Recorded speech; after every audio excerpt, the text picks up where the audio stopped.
Thank you, Senator Also Brooks. You've run the gambit of most of our members that have come in so far, and I want to thank you for taking the time today. I'm going to just take a few extra minutes, though, because very seldom do we have an opportunity to bring in experts like you and actually quiz you about specifics.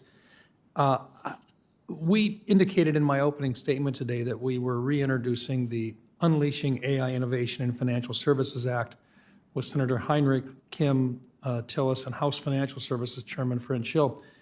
The idea behind this was to create literally a laboratory at the federal level, or a sandbox, as we called it, where regulators and those entities that were regulated by specific entities such as the SEC would have the opportunity to experiment using AI, but in a regulated way, and a way in which you could advance ideas and test it without creating an adverse liability for yourself, or while at the same time allowing the regulators to learn the appropriate way to regulate using new tools.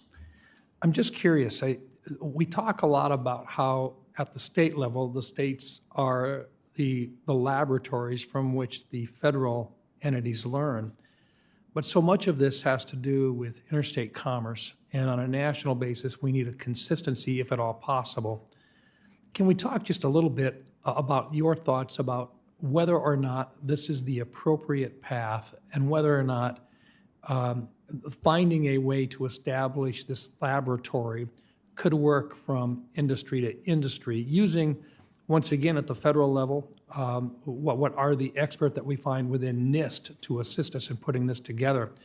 Mr. Cohen, I'm going to begin with you, but I'm going to give all of you an opportunity to think about this. And I know with the insurance and so forth, we love the idea. I'm still supporting state-supported regulatory. I don't want to go to the national for that. But I think to have a tool available at the national level to help the states would also be perhaps beneficial to the National Association of Insurance Commissioners and so forth. But Mr. Cohen, could you just briefly give us your thoughts about that concept? Yeah, so we would be supportive of it, Chairman Rounds, and we think it's probably a critical element of the private-public partnership that we've been talking about here today. And there are three, if you will, guiding principles that we should have with the sandbox, and we should understand the following. What is the design? What is the goal? What are you designing for? Two, it should be temporary. You shouldn't run it as a pilot that then becomes a production level sandbox. And three, it should be very controlled and well understood. And if we do that, then we can create a sandbox that will achieve its purpose, because otherwise we're going to run the risk, and we've seen this before, of folks using it to circumvent rules. So if I want to introduce a new product and I want to get it through somehow, I'm going to look at that sandbox and say, is this a way for me to potentially circumvent the process that I would need to go through to get a product approved into market? We have to be careful that we do not allow for that. So the design, the control, and making sure that it's temporary is really, really important as we develop these sandboxes that we are supportive of. Thank you. Mr. Cox. So I think I'm not going to comment necessarily on the sandbox per se, but I think the notion of having spaces where we can bring together financial institutions from all parts of the United States together with regulators is incredibly important, and also to have the ability to field and test new solutions. That is a critical aspect of any deployment of technology, especially a new technology.